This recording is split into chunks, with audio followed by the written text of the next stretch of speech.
자, 이제 시간이 되었습니다. 우리 같이 사도신경으로 우리의 신앙을 하나님 앞에 고백하겠습니다.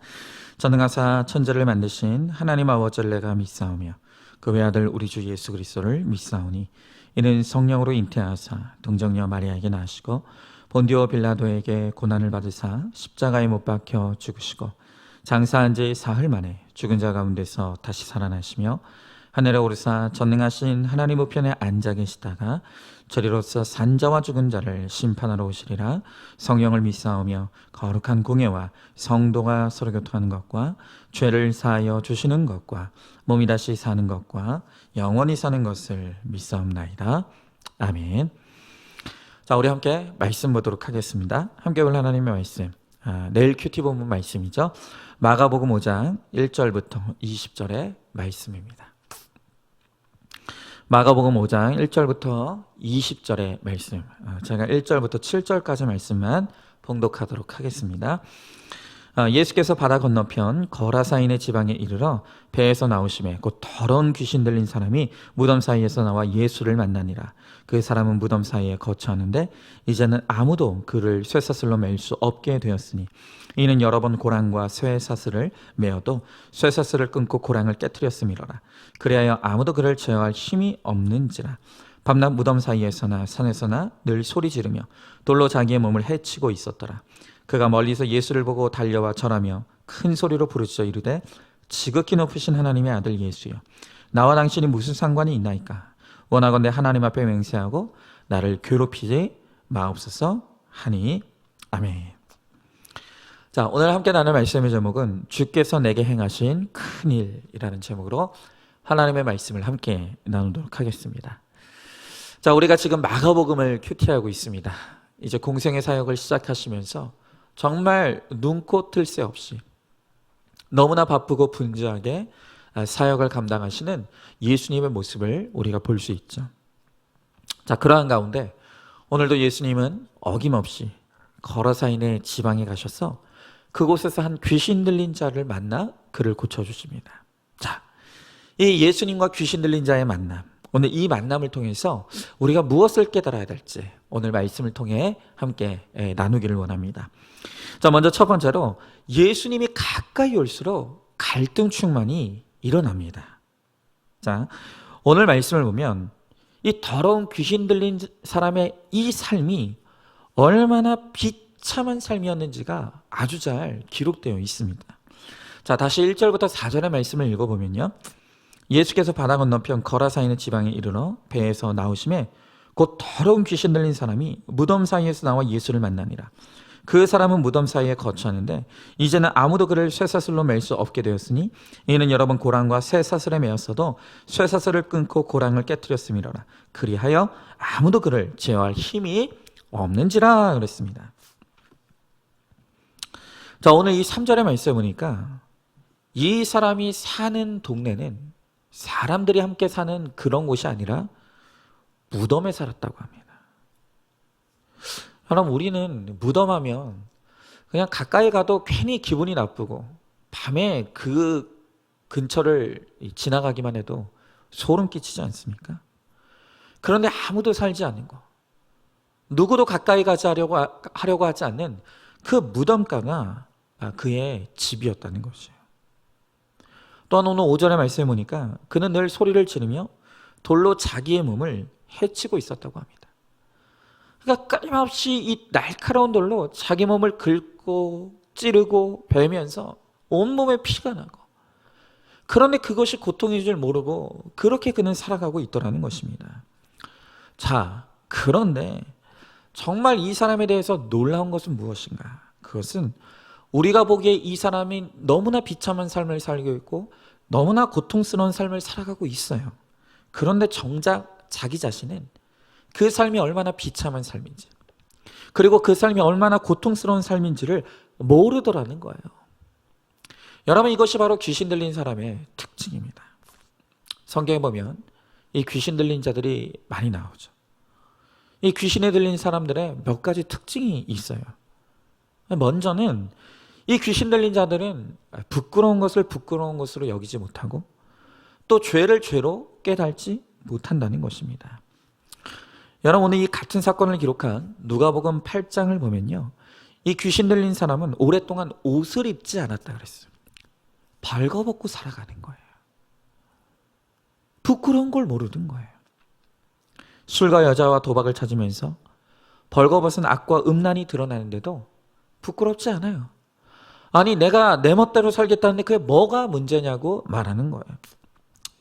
여러분, 또 오늘 말씀에 이 귀신 들린 자가 자기의 몸을 해치고 있었다고 했지 않습니까? 성경은 우리의 몸이 거룩한 하나님의 성전이라고 그랬어요.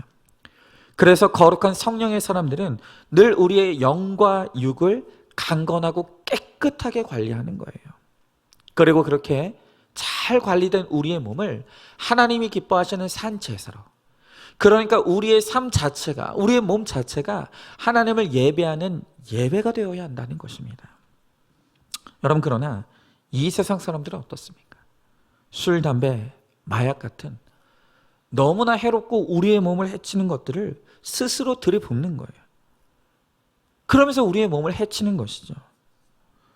여러분, 그런데도 가족들이, 또 지체들이 너무나 걱정하는 마음으로 그러면 안 된다고, 끊어내야 된다고 하면 내가 내 마음대로 한다는데 네가 무슨 상관이냐, 오늘 큰 소리를 치는 것입니다. 여러분, 이렇게 상처와 죄로 귀신 들린 자들은 수치를 수치로 여기지 않고, 죄를 죄로 깨닫지 못하고, 또 아픈 것을 아픈 것으로 느끼질 못한다는 것이죠.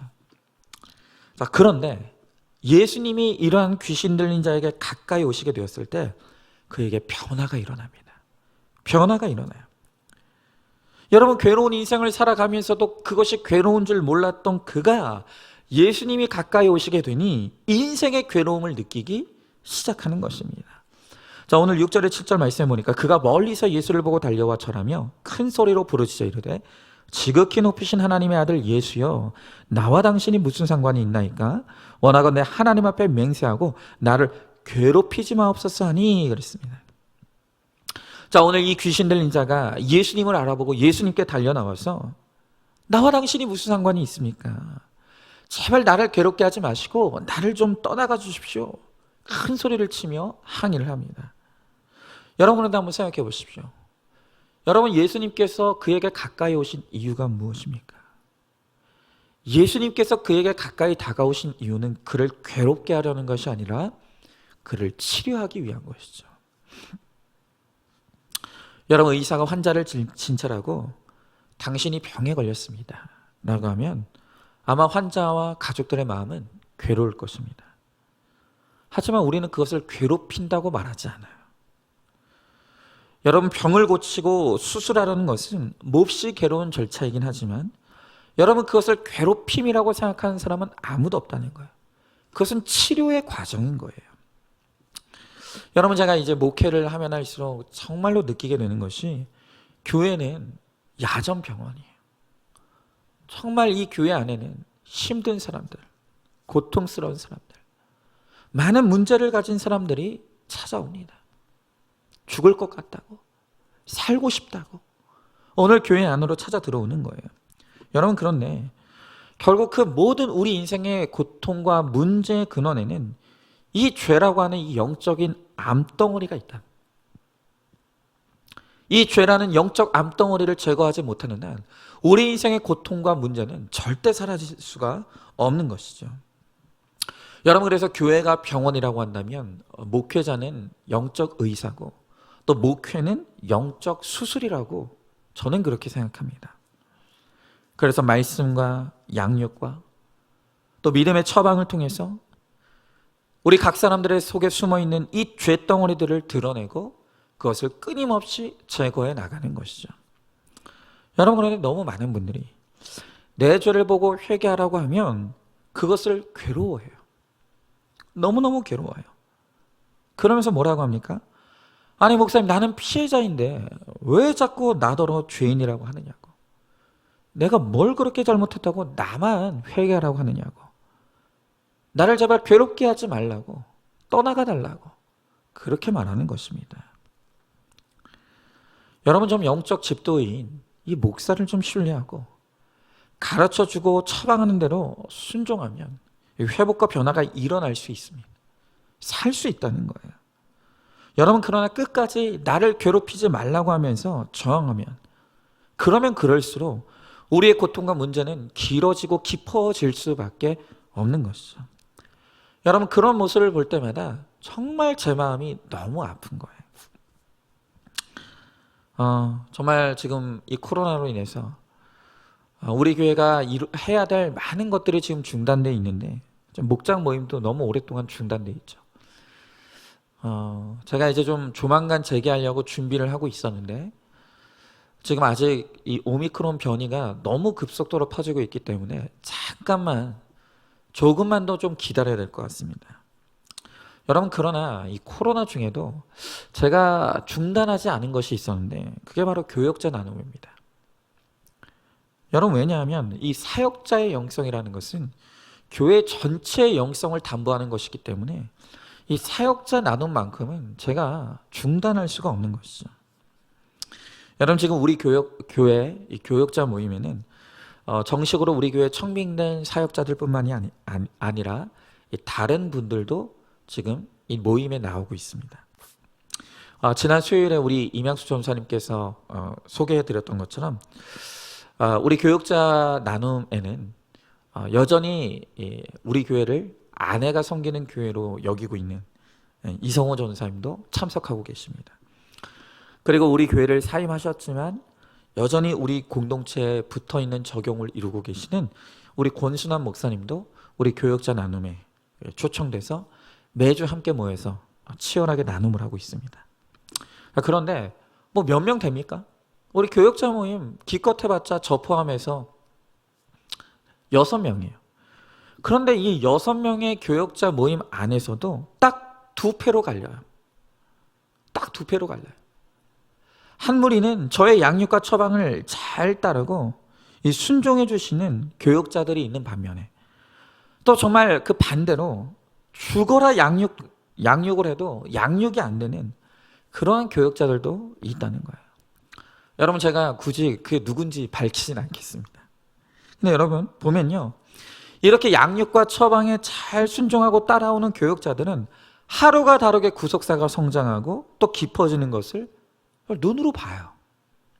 반면에 정말 죽어라 순종 안 하고 따라오지 않는 교역자들은 항상 그 상태, 그 자리에.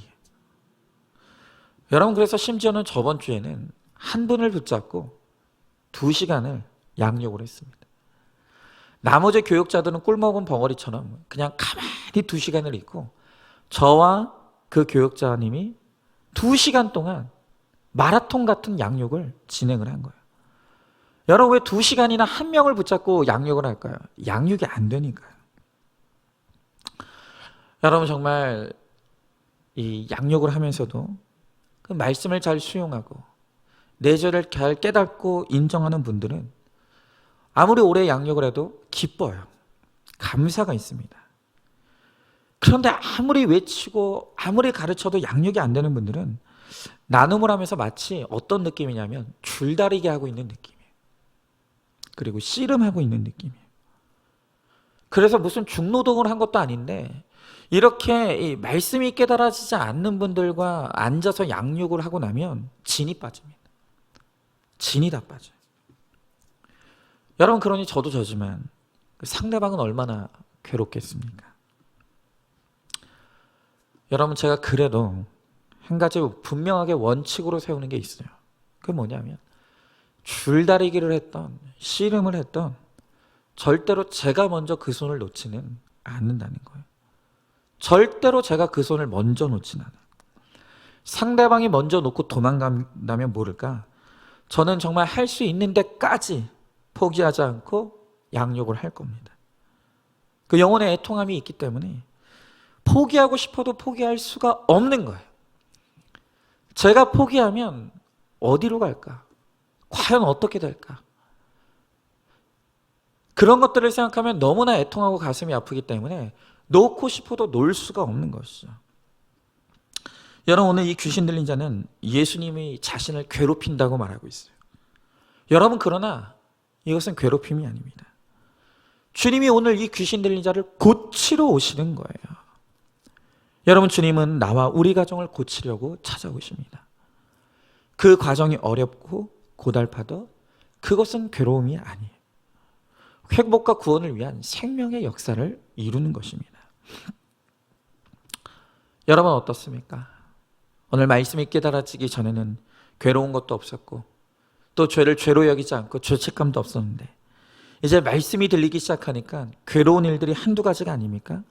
여러분 그것이 은혜라는 걸 깨달아야 돼요.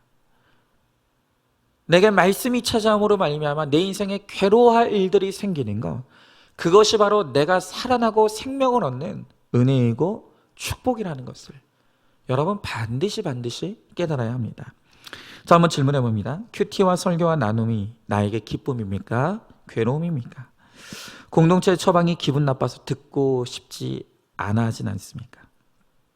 예배의 자리보다 세상에서 가지 말아야 될 무덤 같은 죄의 자리를 기뻐하고 있지는 않습니까? 말씀으로 괴로움을 느끼는 것이 바로 내가 사는 길이라는 것을 깨닫고 감사하시기 바랍니다. 자, 두 번째로 예수님에게는 한 사람의 철학이 있습니다. 자, 오늘 8절부터 13절의 말씀에 보니까 이는 예수께서 이미 그에게 이르시되 더러운 귀신아 그 사람에게서 나오라 하셨습니다. 이에 물으시되 내 이름이 무엇이냐 이르되 내 이름은 군대니 우리가 많음이니이다 하고 자기를 그 지방에서 내보내지 마시기를 간구하더니 마침 거기 돼지의 큰 떼가 산 곁에서 먹고 있는지라.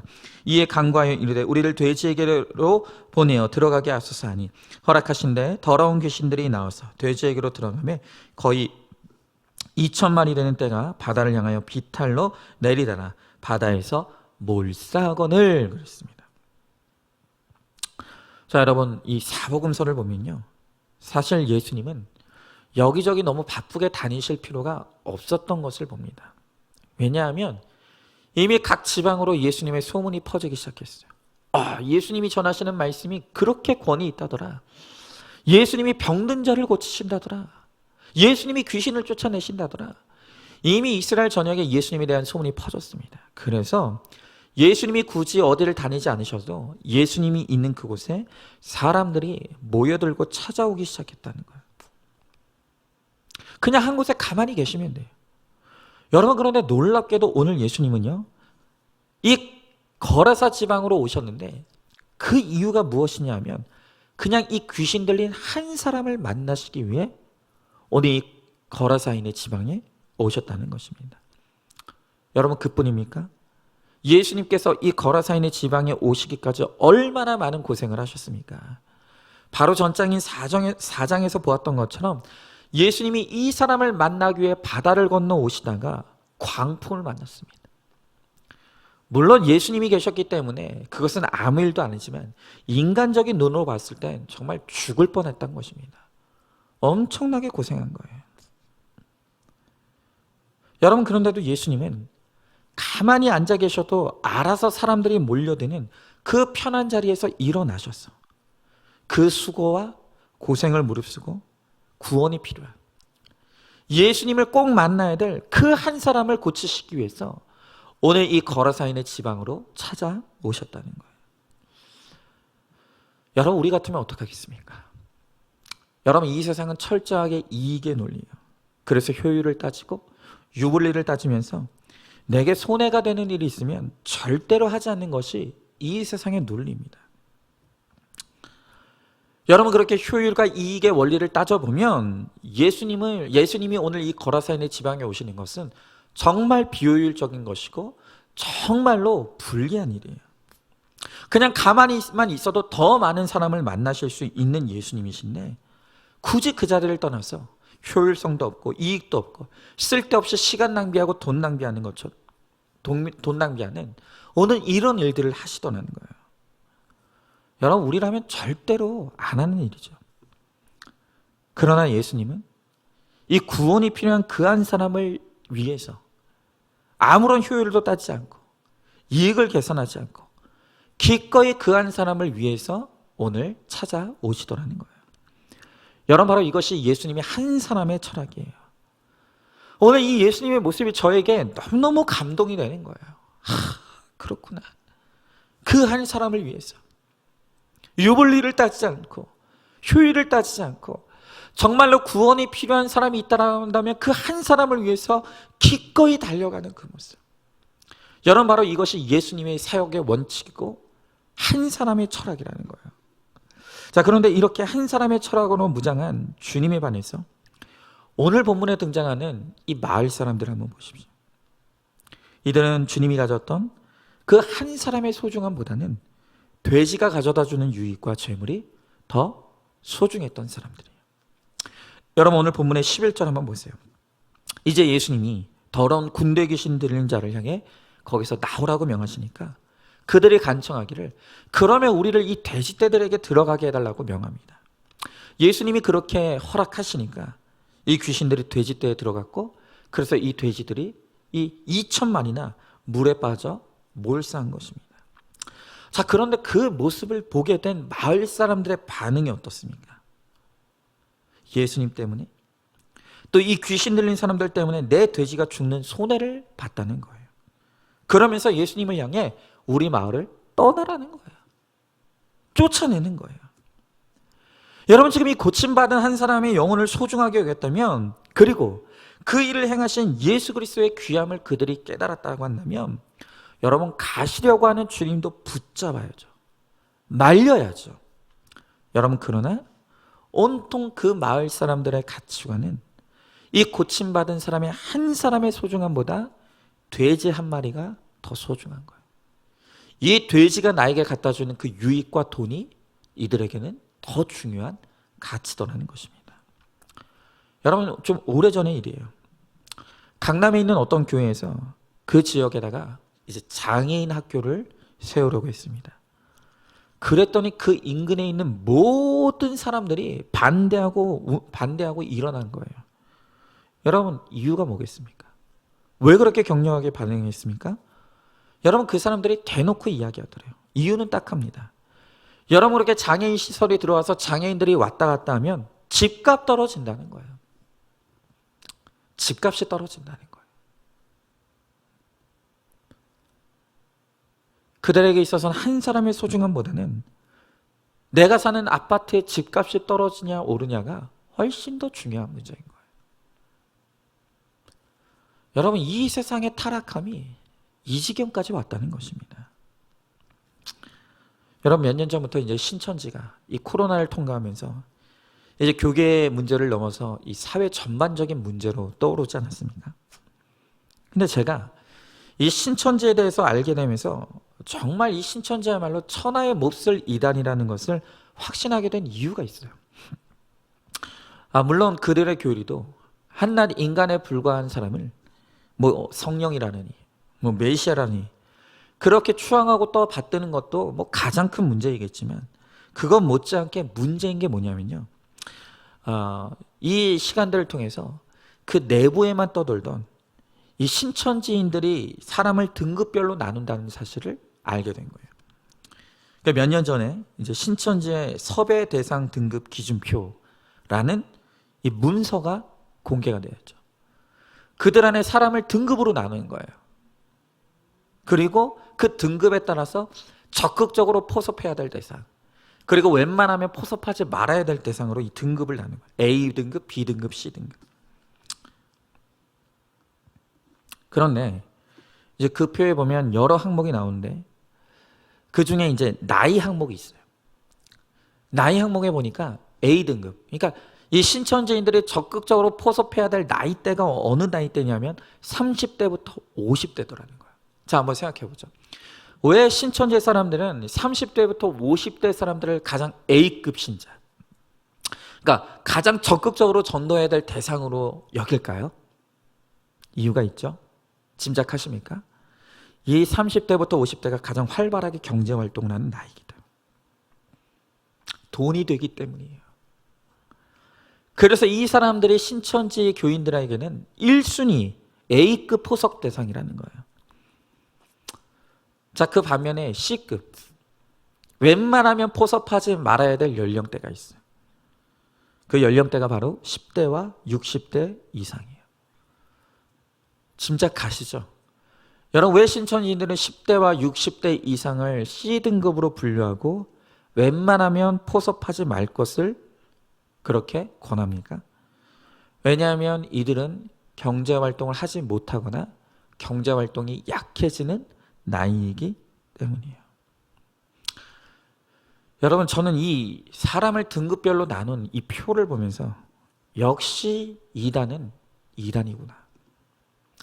여러분, 예수님께서 이 이단들에 대해 말씀하시기를 그들은 강도요 도둑이라고 했습니다.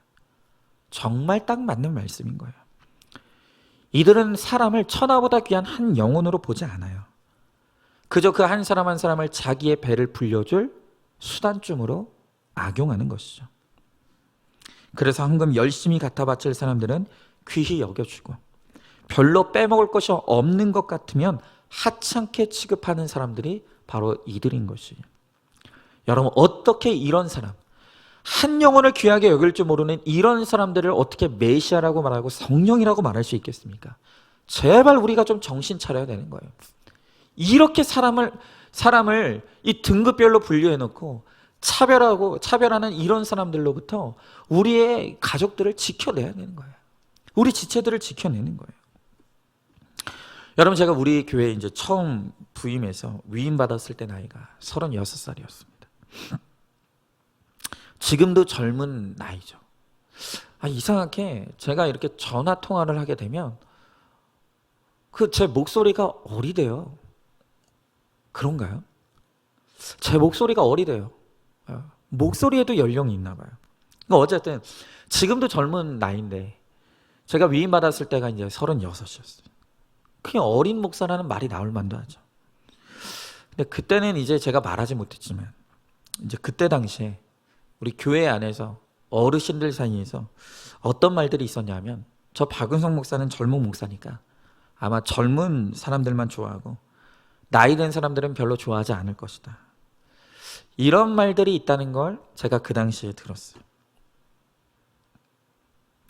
근데 제가 그 말을 들으면서 되게 가슴이 아팠어요. 그렇지 않은데. 물론 제가 젊은 목사니까 젊은 사람들하고 잘 소통할 것이다. 그렇게 생각하실 수 있어요. 여러분, 그러나 제가 젊은 목사라고 해서 젊은이들은 더 좋아하고 어르신들은 별로 안 좋아하고, 여러분, 제 마음에 한 번도 그런 마음을 가져본 적이 없습니다. 제가 감히 누구라고 함부로 하나님이 천하보다 귀하게 여기시는 그 한 영혼을 제가 누구라고 감히 차별할 수가 있겠습니까? 여러분, 저는 주일학생이든 연세가 지긋한 어르신이든 정말 진심으로 한 분 한 분을 사랑하고 귀히 여깁니다. 아마 그건 정말 하나님이 아실 거예요.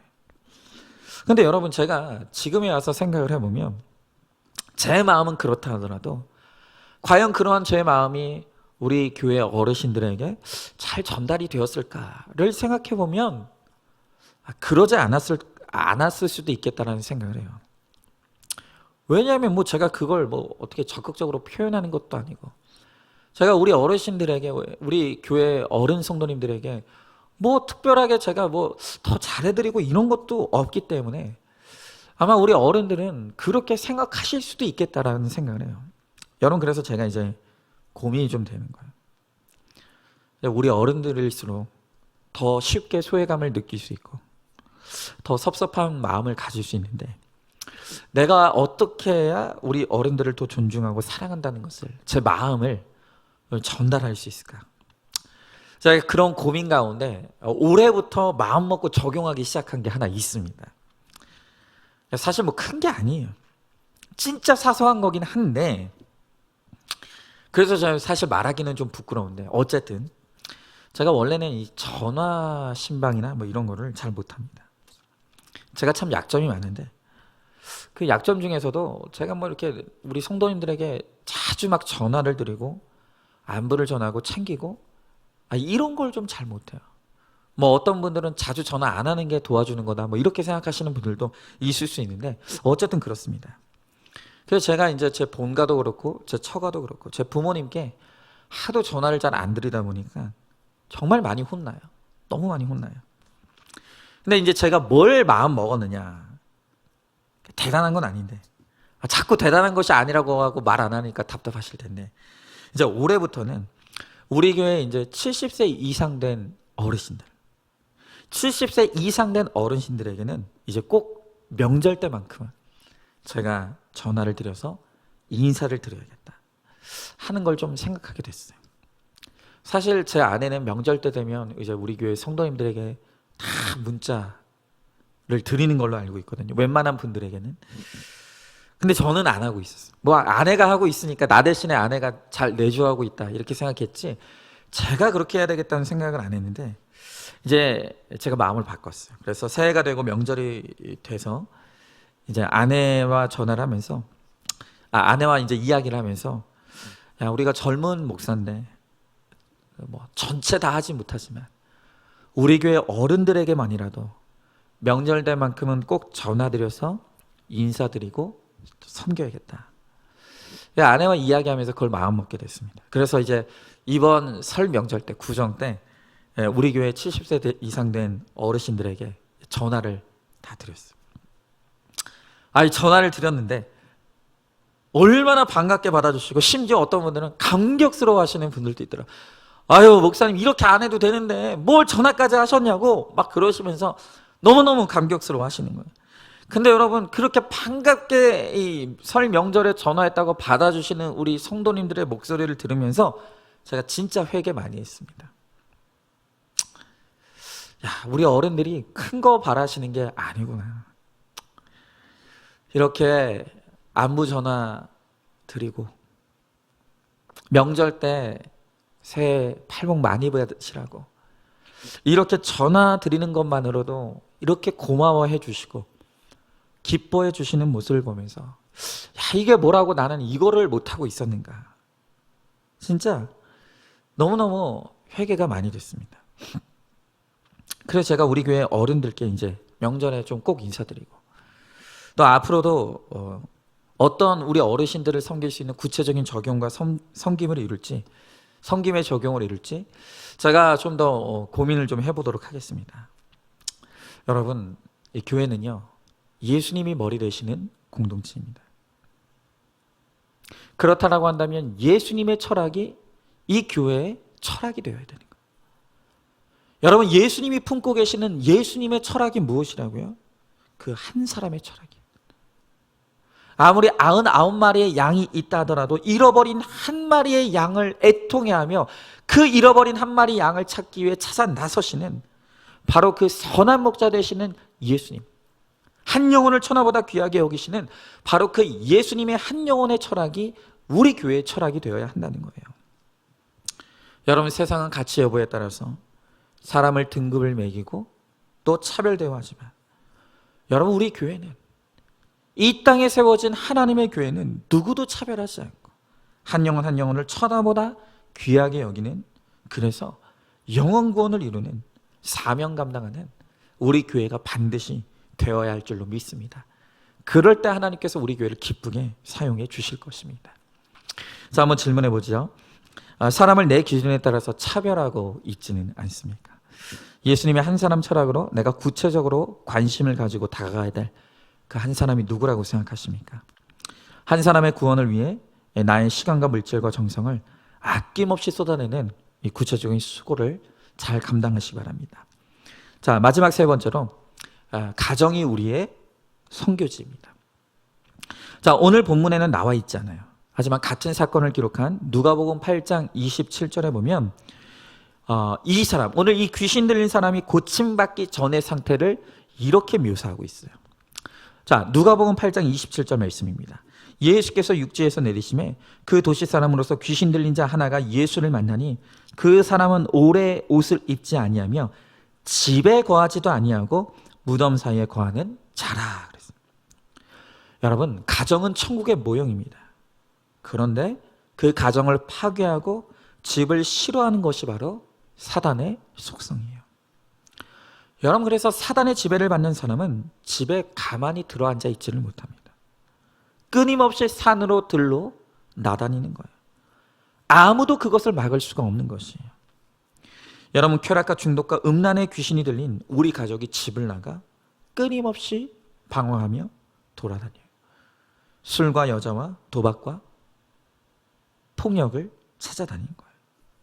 자, 그런데 이렇게 귀신 들려 집을 뛰쳐나갔던 이 사람을 고쳐주신 예수님께서 오늘 그에게 명령하시는 것이 뭐죠? 자, 오늘 보면 18절 19절에 보니까 예수님께서 그에게 이렇게 명령하십니다. 예수께서 배에 오르실 때 귀신 들렸던 사람이 함께 있기를 간구하였으나 허락하지 아니하시고 그에게 이르시되 집으로 돌아가 주께서 내게 어떻게 큰 일을 행하사 너를 불쌍히 여기신 것을 내 가족에게 알리라 하시니. 그랬습니다. 자, 오늘 이 귀신 들린 사람은 자기를 고쳐주신 이 예수님의 은혜가 너무 크고 놀라웠어요. 그래서 예수님을 향해서 예수님, 내가 당신께 한평생 내 인생을 바치겠습니다. 나도 당신을 쫓아가겠습니다. 그런데요, 여러분, 예수님이 그것을 말리십니다. 막으세요. 그리고 오늘 이 사람에게 명령하시기를 네가 가야 될 곳은 바로 네가 떠났던 너의 집이다. 너의 가정으로 돌아가라 라고 말씀하시는 거예요. 그리고 이 귀신 들렸던 사람이 예수님의 말씀에 순종해서 그의 가정과 동네로 돌아가서 그가 한 일이 무엇입니까? 오늘 20절의 말씀에 보니까 그가 가서 예수께서 자기에게 어떻게 큰 일을 행하셨는지를 데가볼리에 전하니 모든 사람이 놀랍게 여겼더라 그랬습니다. 여러분, 우리는 오늘 이 모습 속에서 두 가지 중요한 가르침을 받게 돼요. 먼저 첫 번째는 은혜 받았다면 파송을 받아야 된다는 거예요. 은혜 받았습니까? 고침받았습니까? 그래서 내가 잘 먹고 잘 살았더라? 여러분, 이거 복음 아닙니다. 이거 복음이 아니에요. 여러분, 우리가 은혜를 받았는데 그 받은 은혜를 나만 누린다. 여러분, 그건 은혜 잘못 받은 겁니다. 잘못된 은혜를 받은 것입니다. 여러분, 우리가 은혜를 받았다라고 한다면, 오늘 예수 그리스도로 말미암아 우리가 은혜를 받게 되었다라고 한다면 이제 그 주님의 파송을 받아야 되는 거예요. 사명지로 나가야 되는 거예요. 여러분, 그리고 오늘 말씀에서 중요한 또 한 가지 가르침은 우리가 받은 은혜로 파송받아야 하는데, 그런데 주님은 우리를 어디로 파송하시는가? 바로 우리의 가정으로 주님이 우리를 파송하신다는 것입니다. 여러분, 제가 늘 반복해서 말씀드리죠. 이 가정으로 파송받는 이 사명, 이건 누구도 면제받은 게 아니에요. 목사도 선교사도. 그 선교지 이전에 하나님께서 먼저 우리들에게 주신 선교지는 바로 우리의 가정이라는 것입니다. 제가 언젠가도 말씀드렸던 것 같아요. 제가 이제 최근에 이제 목자 모임을 다시 시작했다가 저번 주부터 좀 중단을 했는데, 최근에 이제 목자 모임을 하는데 한 남편 목자님이 아내 목자를 고발하시는 거예요. 그러면서 뭐라고 하시냐면, 내 아내는 밖에서는 세상 좋은 사람이고 남들한테는 너무너무 잘하고 친절한데 정작 집에 오면 만사가 귀찮아진다는 거예요. 그러면서 말씀하시기를, 본인 소원이 있는데, 소원이 뭐냐? 이제 아침에 직장에 나가기 전에 이제 밥을 먹고 직장에 나가는데 아내가 끓여준 따끈한 국물을 먹으며 밥을 먹고 싶다는 거예요.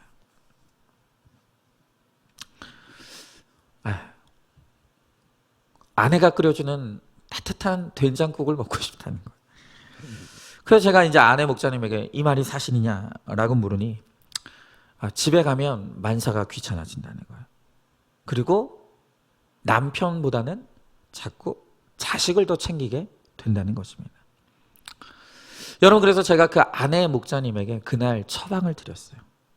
그 처방은 뭐냐면, 밖에서 좋은 사람 노릇하느라 정작 집에서는 힘이 빠져서 그렇게 아내 역할, 돕는 배필의 역할을 하지 못한다라고 한다면 차라리 이제는 밖에서 나쁜 사람이 되고 안에서 좋은 아내가 되시라. 안에서 밖에서 나쁜 사람이 되어서라도 안에서 좋은 아내, 돕는 배필의 역할을 잘 하시라. 제가 이렇게 말씀을 드렸습니다. 여러분, 물론 이 아내 집사님이라고 왜 억울한 게 없겠습니까? 여러분, 그러나 하나님께서 돕는 배필의 역할을 아내들에게 허락하신 것은 그 괜히 그런 게 아닙니다. 여러분, 우리가 각 가정에서 하나님께서 우리들에게 이 가정의 구원을 위해서 허락하신 우리의 역할과 질서가 있다는 거예요. 그 역할과 질서를 잘 순종하며 잘 따라갈 때 비로소 우리의 가정의 구원의 공동체가 이루어질 수 있다는 거예요. 여러분, 이번 주에 보석 상자를 보니까 이런 내용이 있더라고요. 아내의 복종의 언어가 남편을 그리스도에게로 나아가는 길을 열어줍니다. 그랬어요. 또 이런 말씀도 있었어요. 아내의 모든 행동의 이유가 남편이 하나님의 뜻을 행하도록 돕는 것이 되어야 합니다. 여러분, 무슨 말입니까? 우리 아내들이 하나님께서 부여하신 이 돕는 배필의 사명과 역할을 우리의 선교지인 우리의 가정에서 잘 감당할 때 그 사명 감당함을 통해서 내 남편이 주님께로 인도되어지고 또 구원을 이룰 수가 있다는 것입니다. 여러분, 이렇게만 말씀드리면 이제 우리 아내들이 부글부글 끓죠. 가정에서 남편의 사명도 있죠. 여러분, 우리 남편에게 하나님께서 우리 주신 사명이 무엇입니까? 하나님께서 우리 남편들에게 주신 언어는 사랑의 언어입니다. 남편이 베풀어야 될 사랑은 예수님의 십자가의 사랑, 아내를 위해 죽어지는 사랑입니다. 여러분, 내가 죽기까지 사랑하지 못했으면 남편은 온전히 그 역할을, 그 사명을 감당하지 않은 거예요. 이만큼이면 내가 충분히 사랑했지 않느냐? 여러분, 아닙니다. 예수님처럼 사랑하라는 것입니다. 예수님이 오늘 죄인들을 위해 죽으셨던 것처럼 죽기까지 내 아내를 사랑하는 것이 바로 예수님의 사랑이라는 거예요. 여러분, 바로 이런 헌신적인 태도가 아내에게 전달될 때 비로소 남편의 사랑이 아내에게 전달되고 무한한 평강과 행복을 누릴 수가 있다는 것입니다. 여러분, 결국 무슨 말입니까? 우리 가정이야말로 하나님께서 우리에게 주신, 우리를 파송하신 우리의 선교지라는 거예요. 우리가 목숨 걸고 섬겨야 될 우리의 선교지라는 것입니다. 오늘 주님께서 이 귀신 들린 자에게 너의 집으로 돌아가라 말씀하십니다. 여러분, 그것은 오늘 우리에게 주시는 하나님의 음성이기도 합니다. 여러분, 지금 우리의 가정에는 귀신 들려 죄와 수치를 모르고 또 고통을 몰라서 큰 소리치고 또 나를 힘들게 하는 바로 그 아내, 남편, 또 자녀들이 있어요. 정말 때로는 집안에 들어가는 것이 숨이 막힐 정도로 답답하고 힘들게 느껴질 때가 있다는 것입니다. 여러분, 그러나 오늘 주님께서 우리를 먼저 만나주시고 우리에게 이 말씀이 들리게 하신 것은 그럼에도 불구하고 나의 사명지인 나의 가정으로 돌아가라고, 그리고 그것은 나에게 허락하신 나의 직분과 나의 역할과 나의 사명을 잘 감당함으로 내 가정에 내 식구들을 구원하라고 하나님께서 우리를 파송 선교사로 우리를 삼으신다는 것입니다. 이렇게 우리가 한 영혼 한 영혼을 불쌍히 여기며 그들의 영혼을 돕고 섬길 때 하나님께서 나 한 사람을 통해 우리 가정을 믿음의 가정으로 세워주시는 구원의 역사를 반드시 이루어 주실 줄로 믿습니다. 자, 한번 질문해 봅니다. 나는 밖에서는 좋은 사람으로 칭찬받으면서 가정에서는 나쁜 부모, 나쁜 배우자로 비난을 듣고 있지는 않습니까? 내 가정이야말로 하나님께서 주신 나의 선교지임을 깨닫고 있습니까? 우리 가정의 구원을 위해 내가 써야 될 복종과 사랑의 언어가 무엇인지를 생각하고 적용을 해보시기 바랍니다. 자, 이제 오늘도 우리 함께 중보 기도 제목을 함께 나누도록 하겠습니다. 이 제목을 함께 제가 읽을 때 따라 눈으로 읽으시면서 함께 그것이 우리의 기도 제목이 되고 중보가 되어서 우리의 기도를 통해 하나님의 아름다운 응답이 이루어지는 역사를 우리가 함께 이루어가기를 소망하겠습니다. 자, 그럼 이제 1목장부터 우리 중보기도 제목 함께 나누도록 하겠습니다. 이옥하 선도님, 저희 가정의 술과 담배와 모든 음란의 중독이 끊어지도록 남편 허성건님 천국과 지옥을 믿고 그 마음과 생각에 주의 새 영을 불어 넣으시도록, 또 딸 허예은자매 오직 성령 충만으로 주님을 따르며 살아가도록, 이선희 집사님 올 한 해 공동체에 붙어가며 말씀대로 믿고 살고 누릴 수 있도록, 또 맡은 자리에서 사명을 잘 감당하도록, 또 가족들의 구원을 위해 말씀의 자리에서 기도할 수 있도록, 박영순 권사님 큰 며느리 폐암 진단받고 3월 중에 있을 수술을 주님께 인도해 주시도록, 또 이 사건으로 구원이 임하도록, 또 남은 사명을 잘 감당하다 천국에 갈 수 있도록, 한금식 권사님 남편의 고집스러움이 꺾일 수 있기를, 또 술과 담배의 중독에서 벗어날 수 있기를, 하나님을 인정하며 예배의 자리 교회에 나올 수 있기를. 자, 이목장입니다. 이예수 권사님 남편 최성우 집사님 뇌혈관을 치료해 주시고 건강을 지켜 주시도록, 이정덕 집사님, 무기력증으로 가라앉은 몸이 회복되도록, 또 아들 김지민 형제의 가정에 말씀이 들려지도록, 또 2022년도에 계획한 주택 건축이 좋은 협력업체와 더불어 완공될 수 있도록.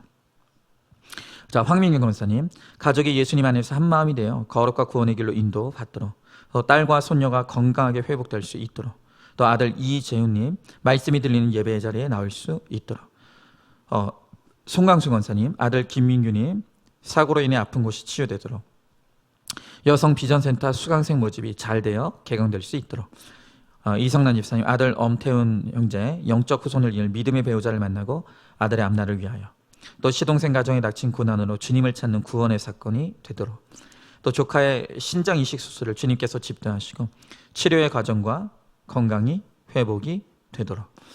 자, 삼목장입니다. 김기혁 권사님, 남편 김승곤 집사님과 함께 건강하도록, 또 아들 종규 종영 형제 결혼이 하나님의 인도하심을 받도록, 또 동생 김민주 성도님, 하나님의 살아계심이 믿어지고 날마다 회개함으로 육신의 고통에서 벗어나는 은혜를 주시도록.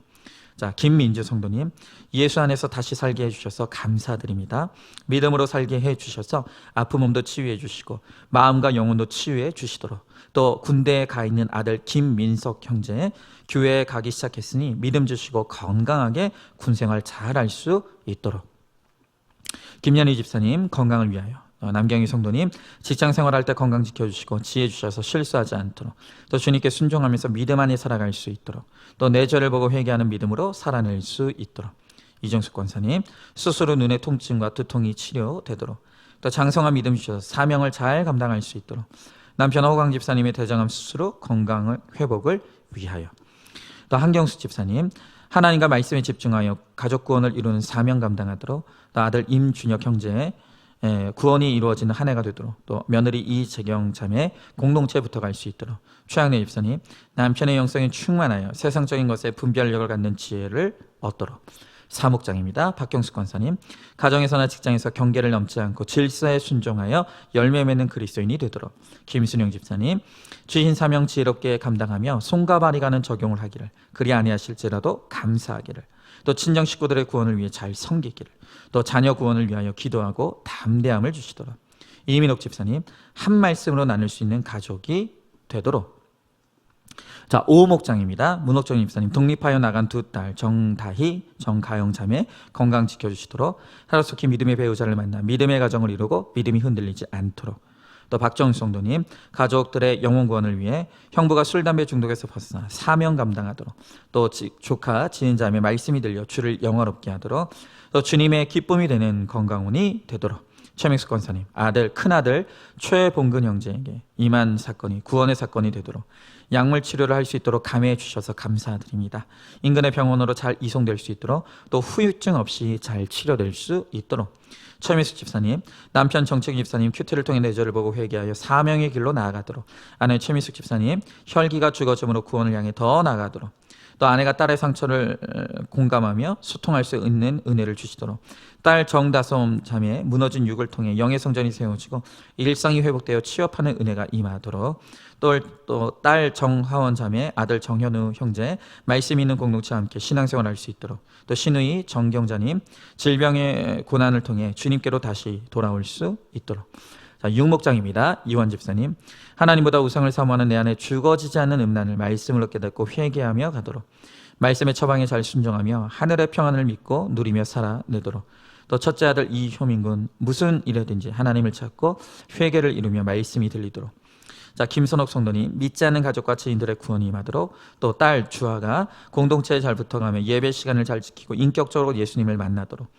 또 세 번째로 자녀에게 분노 폭언을 멈추고 사랑으로 대하는 엄마가 되도록. 김화미 성도님, 남편이 직장 생활에서 잘 인내하고 하나님을 깊이 만날 수 있도록. 남편과 시부모님의 불편한 관계를 직면하고 중간 역할을 잘하는 구속사의 며느리가 되도록. 또 남편도 이 문제를 큐티하며 말씀으로 해석받고 하나님의 때에 진정한 화해와 평안을 누릴 수 있도록. 박창수 성도님, 항암 및 각종 치료를 잘 받는 가운데 잘 먹고 잘 쉬며 일상을 살아내도록. 또 이 사건을 통해 구원과 거룩이 임하여지도록. 임향숙 전사님, 아내 엄마 교회 사역을 주님께서 주신 은혜로 감당하도록. 또 남편 이성우 전사님, 큐티 할 수 있는 힘을 주시도록. 또 아들 이준영 형제, 5일 남은 군복무 끝까지 잘 마치고 교회와 가정으로 돌아오도록. 또 딸 이신우 자매, 학교 생활을 위한 준비를 할 수 있도록. 또 손정희 권사님, 남편과 함께 건강한 노후가 되기를. 또 가정의 질서에 순종하고 가족의 구원이 임하여 공동체와 함께 예배드릴 수 있도록. 또 남편 박윤재님, 어깨 통증을 치료해 주시고 주님의 사랑을 알도록. 또 중족 골통으로 인한 통증을 감해 주시고 치료해 주시도록. 자, 7목장입니다. 김진 성도님, 가정의 역할에 맞게 순종할 수 있도록, 말과 행동의 분별력이 있도록. 또 믿지 않는 가족 지인들을 믿음으로 믿음의 길로 인도되도록. 시험에 들지 않고 예배의 자리가 회복되도록. 윤혜경 집사님, 하나님을 우선순위로 둘 수 있도록. 또 묵상하는데 영적 믿음의 방해 요소가 없도록. 생활이 버겁지 않게 경제적으로 해결되도록. 또 남자친구가 주님의 힘으로 겉사람과 속사람이 꺾여져 내면이 치유되도록. 또 남자친구의 일자리 구하는 문제로 근심이 없도록. 또 유괴 가족이 주님 인도하심 안에 영적 구원이 있도록. 이재정 성도님, 손주 최태한 군과 함께 교회에 적응 잘해서 믿음 생활할 수 있도록. 또 장순규 집사님, 시어머니 요실금 치료를 위해. 또 막내 시동생 요양원 축복해 주시도록. 또 남편 김선홍 집사님의 건강을 위하여. 또 이지혜 사모, 자녀를 말씀으로 양육하고 둘째 아들 박동원 군 약 부작용이 없도록. 또 친정 어머니 백신 부작용으로 인한 관절통이 치료될 수 있기를. 자, 이제 청년부입니다. 차민성 집사님, 무슨 일을 하든지 먼저 주님께 구하는 마음을 가지고 살게 하소서. 정가영 자매, 올해 안에 이직 준비할 수 있도록. 또 경제적인 여유가 생길 수 있도록. 전성 형제, 가족 건강을 위해 더 건강해질 수 있도록. 권기남 형제, 가족 건강을 위해 아버님 건강이 호전될 수 있도록. 이영옥 자매, 믿음의 후손 임신을 허락받도록. 정현지 형제, 가족 건강 예배에 잘 참석할 수 있도록. 정다희 자매, 음악 조감독의 길이 열릴 수 있도록. 김민주 자매, 믿음의 가정으로 결혼 준비 잘할 수 있도록. 김수민 형제, 결혼 준비 잘할 수 있도록. 이신우 자매, 그림 잘 그릴 수 있도록. 서윤지 자매, 아버지의 관계가 더 나아질 수 있게, 미워하지 않게. 또 아버지의 예배가 회복될 수 있기를. 또 번아웃의 시기가 금방 끝날 수 있도록. 위하여서 함께 기도 제목을 주셨습니다. 우리 위해서 함께 기도하도록 하겠습니다. 하나님 감사합니다. 오늘도 이 말씀의 자리로 우리를 나오게 하시고 예수님과 귀신 들린 자의 만남을 통해서 다시 한번 우리가 깨달아야 될 것들을 깨달아 알아갈 수 있도록 은혜를 베풀어 주심을 감사드립니다.